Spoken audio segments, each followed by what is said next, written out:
दूसरा मुख्य परमाणु संवर्धन केंद्र फोर्डो नतांज के बाद कोम शहर के आसपास एक पहाड़ के अंदर गहराई में बनाया गया है और बताया जा रहा है वो 2009 में चालू हो गया। ये 80 मीटर चट्टान और मिट्टी के नीचे भारी किलेबंदी से सुरक्षित है। माना जाता है कि इसे ईरानी और रूसी सतह से हवा में मार करने वाली मिसाइल प्रणालियों से सुरक्षित किया गया है, जिन पर हाल के इजरायली हमलों में निशाना साधा गया। हालांकि नतांज को कोई नुकसान नहीं पहुंचा। नमस्ते जी, नमस्ते प्रकाश भाई, नमस्ते। कैसे हैं आप? ठीक हैं? इजरायली प्रधानमंत्री बेंजामिन नेतन्याहू ने ईरान की मिसाइल और परमाणु क्षमताओं को अस्तित्वगत खाना पीना हो खतरा बताया। गया? भाभी उन्होंने जी फोटो को कैसी हो? मैं इजरायलियों से ठीक हूँ जी, भारत आप में नीति कैसे व्यापक हैं? करने मैं के ठीक एक नहीं अहम हूँ। लक्ष्य के रूप में पहचाना है। उन्होंने थक कहा चुकी कि हूँ, ईरान की काम मिसाइल करते और करते परमाणु रुकनी क्षमताओं लग गई है खेत की तो। अस्तित्वगत खतरे में है। लेटी इजराइल हुई द्वारा छत ईरान पर के एक खिलाफ पायल सेना मेरा बलों गिर और हमले गया से मध्य रुकनी पूर्व में, में अचानक तनाव बढ़ गया है। खो चीन को गया। इस बात की गहरी चिंता है। शेरगुफा टेंशन ने में रोम हूँ के आज। राष्ट्रपति के साथ एक बैठक के दौरान ये जानकारी दी। हाँ, खाना पीना हो गया। आप बताइए, आप कैसे हैं? ठीक हैं? अभी खेती का काम चल रहा है कि नहीं? हम भी ठीक हैं। अच्छा, थैंक यू।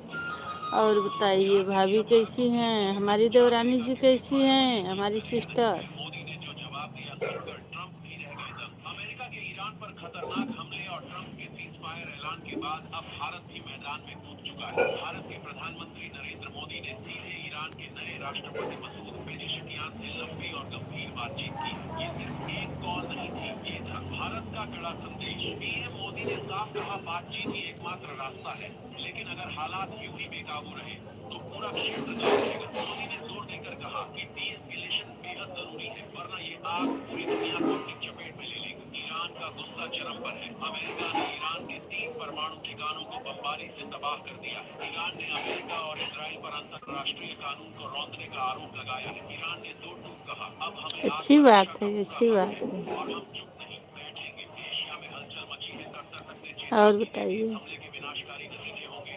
अब तो ईरान के पड़ोसी भी दहशत में हैं। अमेरिका और ईरान दोनों भारत के करीबी हैं। ऐसे में भारत खुलकर सामने आया है। प्रधानमंत्री मोदी ने ये संकेत दे दिया है कि भारत मध्यस्थता करने को तैयार है, लेकिन अगर अमेरिका ईरान टकराव बढ़ा तो इसका असर पूरी दुनिया झेलेगी। अमेरिका साफ बोल चुका है, अगर ईरान पलटवार करता है तो अगला जवाब और भी भयानक। दुनिया का सबसे छोटा लेकिन घातक देश इजराइल, जो भारत से 150 गुना ज्यादा छोटा है, जिसकी आबादी दिल्ली से भी कम है और जिसे दुनिया के नक्शे में भी देख पाना मुश्किल है। और इजराइल आज जिस हालात से जूझ रहा है वो किसी और जुल्म से कम नहीं है।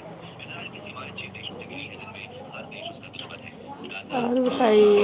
सीरिया, ईरान, इराक और यमन, हर तरफ से हर दिन इजराइल पर ड्रोन और मिसाइलें दागी जा रही हैं। 2023 से जब तक इजराइल पर 20,000 से ज्यादा हमले हो चुके हैं।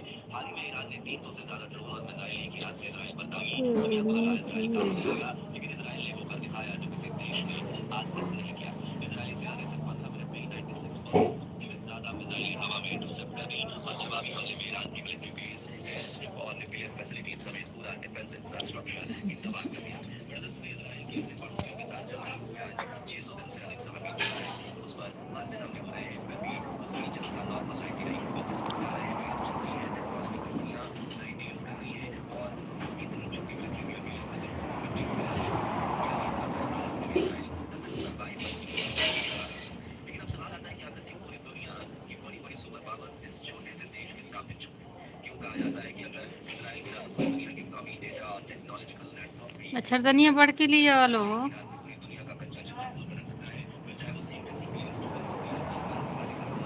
और इजराइल की इंटेलिजेंस और मिलिट्री पावर कितनी स्ट्रांग है, यकीन मानिए इन सवालों के जवाब जानकर आपके होश उड़ेंगे।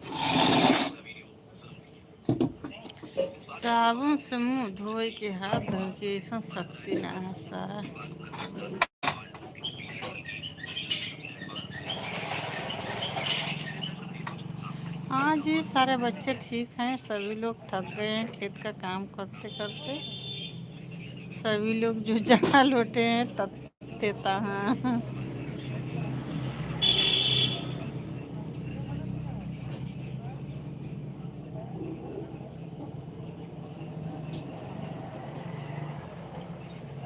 अच्छा, 1.5 दिन पर पाई है ना, इसलिए 2 बरिस पर पाई हैं तो खिलाएंगी, नहीं तो क्या करेंगी।